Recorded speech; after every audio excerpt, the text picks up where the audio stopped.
할렐루야! 하나님의 크신 사랑이 이 새벽에 우리 가운데 가득한 줄 믿습니다. 오늘 우리는 레위기 16장 1절로 10절의 본문을 통하여 두 염소 이야기라는 제목으로 하나님의 말씀을 함께 나누도록 하겠습니다. 레위기 16장은 레위기에서 가장 중요한 장이라고 해도 과언이 아닙니다.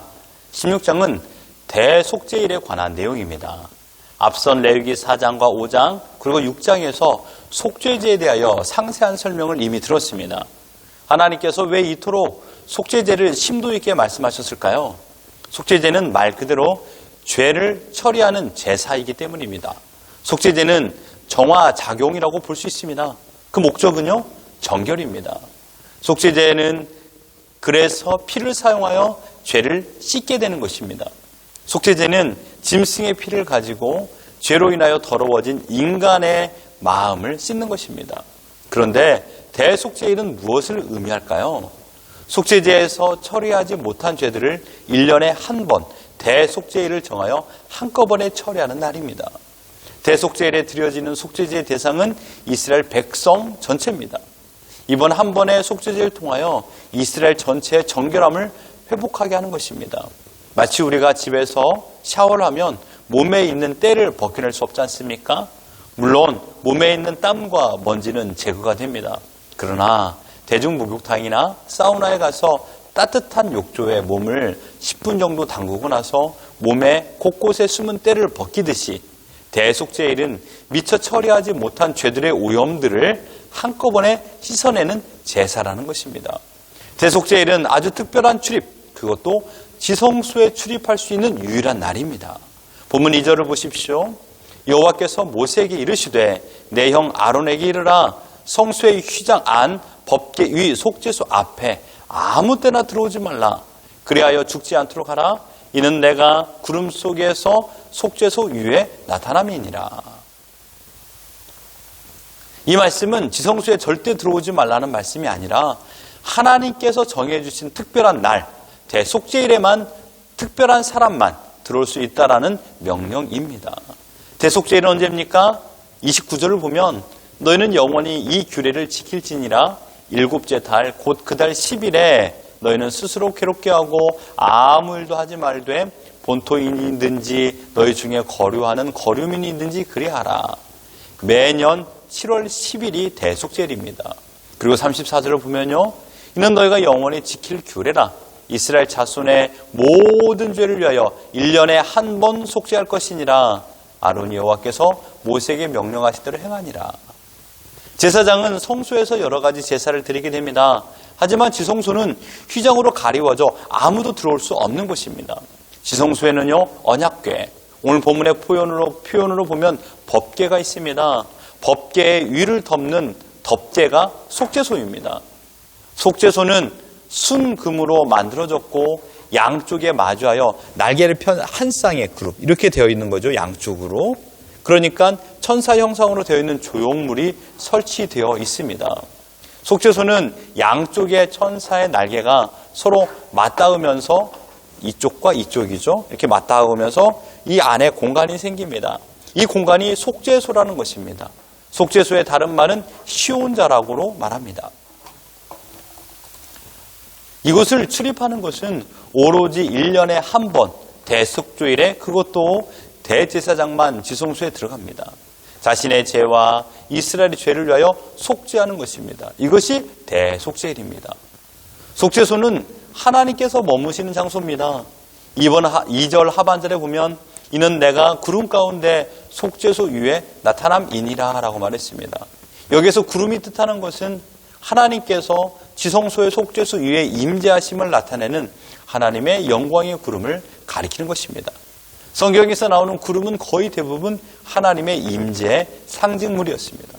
그리고 3절로 5절은 대속죄일 제사 제물의 준비가 나오고요. 6절로 10절에서는 대속죄일 제사 방법을 소개하고 있습니다. 먼저 제사 제물의 준비를 정리해 보면요. 아론이 성소에 들어오기 위하여 수송아지로 속죄의 제물을 삼고요. 순양으로 번제물을 삼아 그리고 거룩한 세마포옷을 입고 세마포바지와 띠와 관을 쓰고 그의 몸을 물로 씻어야 됩니다. 속죄 제물을 삼기 위해서 숫 염소 2마리와 번제물 삼기 위해서 수탉 한 마리를 준비하게 되었습니다. 그리고 제사 방법은요, 아론은 자기를 위하여 속죄제 숫송아지를 자기와 집안을 위하여 속죄하고요, 두 염소를 가지고 회막문에 두고 제비를 뽑아 한 제비는 여호와를 위하여 염소를 드리고 또한 하나는 아사셀을 위하여 산채로 광야로 내보내는 것입니다. 이것이 오늘 본문의 전반적인 내용입니다. 참으로 어려운 내용처럼 느껴집니다. 그러나 자세히 보면 대속죄일은 대제사장의 죄, 그러니까 제사장의 죄와 이스라엘 회중들의 죄를 사하기 위한 제사라는 그 목적이 있다는 것을 먼저 아시면 됩니다. 대제사장과 그의 집안을 위하여 속죄 제사를 숫송아지로 드리는 것은 이해하기 어렵지 않습니다. 왜냐하면 레위기 4장 3절에 만일 기름 부음을 받은 제사장이 범죄하여 백성의 허물이 되었으면 그가 범한 죄로 말미암아 흠없는 숫송아지로 속죄 제물을 삼아 여호와께 드릴지니라고, 제사장을 위한 속죄 제사의 제물은 숫송아지임을 우리가 먼저 보았기 때문입니다. 그런데 여기서 궁금한 것은 두 염소에 관한 이야기입니다. 7절을 보시면요, 또 그 두 염소를 가지고 회막문 여호와 앞에 두고, 8절에 두 염소를 위하여 제비를 뽑되 한 제비는 여호와를 위하고 한 제비는 아사셀을 위하여 할지며라고, 제비 뽑힌 한 마리의 염소는 하나님 앞에 속죄 제물로 바쳐집니다. 한 마리의 염소는요, 지성소와 회막과 단을 모든 부정에서 정결케 하는 의미로 드려진 제물입니다. 이것 또한 이해하는데 어려움은 없습니다. 그렇다면 다른 한 마리에 관하여 뭐라고 했습니까? 10절을 보면 아사셀을 위하여 제비를 뽑은 염소는 산채로 여호와 앞에 두었다가 그곳으로 속죄하고 아사셀을 위하여 광야로 보낼지니라. 다른 한 마리는 산채로 광야로 보내졌습니다. 아사셀은 어떤 의미의 단어일까요? 이 뜻을 이해하기 위해서는 22절을 봐야 됩니다. 염소가 그들의 모든 불의를 지고 접근하기 어려운 땅에 이르거든 그는 그 염소를 광야에 놓을지니라. 아사셀의 염소는 아주 특별한 의무가 주어졌습니다. 그들의 모든 불의, 그러니까 이스라엘 회중의 모든 불의, 곧 죄를 지는 의무였습니다.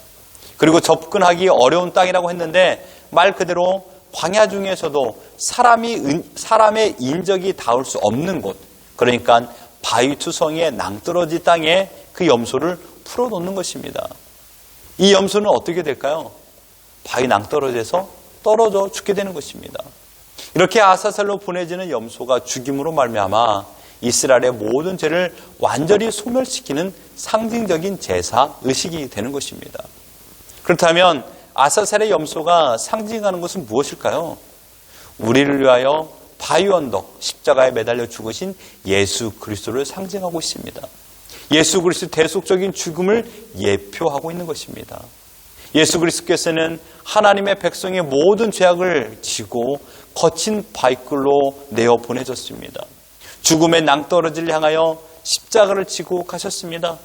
그리고 십자가에서 마지막 운명을 하심을 통하여 우리는 죄로 말미암아 당해야 될 영원한 죽음으로부터 구원을 받게 되었던 것입니다.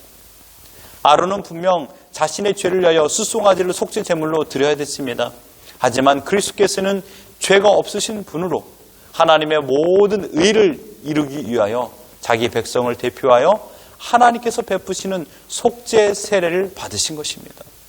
대속죄일은 1년에 한 번이지만 그러나 지속적인 제사를 드려야만이 자신들의 숨겨진 죄를 씻을 수 있었습니다. 이것은 구약의 속죄 제사의 한계를 보여줍니다. 구약의 모든 희생 제사는 예수 그리스도의 십자가의 모형입니다. 예수 그리스도께서는 십자가의 죽으심으로 말미암아 단번에 모든 죄를 사하시는 단번 속죄를 이루셨습니다. 예수 그리스도는 우리에게 죄로부터 자유를 주시기 위하여 친히 아사셀의 제물이 되셔서 우리의 모든 죄의 짐을 한 몸에 짊어지고 죽음이 기다리는 바위산 낭떠러지 골고다로 가신 것입니다. 그리고 골고다 거친 바위 언덕에서 온몸이 찢기는 고난을 받으셨고 끝내 운명하셨습니다. 예수 그리스도의 죽음으로 말미암아 우리는 죄사함을 받게 되었고 영생을 얻게 되었습니다. 예수 그리스도의 죽음으로 말미암아 성소와 지성소의 휘장이 찢어지고 우리는 더 이상 속죄 제물을 가지지 아니하고도 하나님 앞에 나아갈 수 있게 되었습니다. 은혜의 보좌 앞에 나아갈 수 있게 된 것입니다. 하나님과 친밀한 교제를 나눌 수 있게 되었습니다. 즉 아사살의 염소가 되신 예수 그리스도의 거룩한 희생의 목적은 우리를 구원하고요, 하나님께서 우리와 교제하기를 원하시는 하나님의 친밀한 계획이셨습니다. 우리는 이 엄청난 은혜를 받은 자들입니다. 하나님께서 우리를 자녀 삼고 우리와 교제하기 위하여 독생자 아들을 죽이셨습니다. 즉 아사셀의 염소는 하나님께서 친히 세우신 계획이요 작정이었습니다. 그토록 우리를 사랑하고 우리와 동행하기를 원하시는 하나님의 기쁘신 뜻이었습니다. 그러므로 신자는 더욱 하나님과 친밀한 관계를 유지해야 됩니다. 하나님 안에 머물러야 됩니다. 하나님을 내 마음의 중심에 모시고 하나님과 함께 살아야 됩니다. 나를 구원하여 주신 하나님께 감사하는 것이 하나님께 영광을 올리는 것입니다. 나를 구원하여 주신 하나님을 여러분 사랑하십시오. 하나님께서 우리를 사랑하여 주셨듯이 우리도 하나님을 사랑하는 것입니다. 그 사랑 때문에 우리는 하나님과 함께하는 것입니다. 하나님을 사랑하는 것은 하나님을 생각하는 것입니다.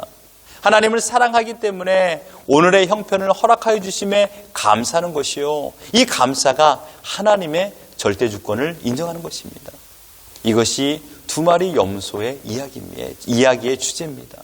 이 주제는 무엇입니까? 나를 구원하여 주신 하나님의 사랑입니다.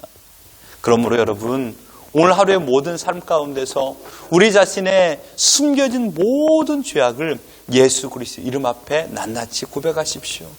그리고 그 예수 그리스도의 보혈로 말미암아 우리의 숨기웠던 모든 죄악을 말끔히 씻어내십시오. 그리고 하나님과 동행하십시오. 어떤 상황에서든지 내 뜻과 내 원대로 선택하지 마시고 하나님의 뜻을 묻고 성령 하나님께서 이끄시는 대로 말씀이 떠오르는 대로 그 말씀에 순종하십시오.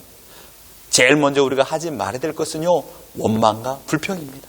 원망과 불평이 들어올 적에 여러분 그것을 끊어내십시오. 그 원망과 불평은 또 다른 죄악이 들어오는 통로가 되는 것입니다. 바라옵기는 오늘 하나님과 함께 동행하시며 하나님의 은혜를 마음껏 누리시고 그 하나님께 감사하며 찬양으로 영광 올려드리는 우리 모두가 되기를 예수 그리스도 이름으로 축원합니다.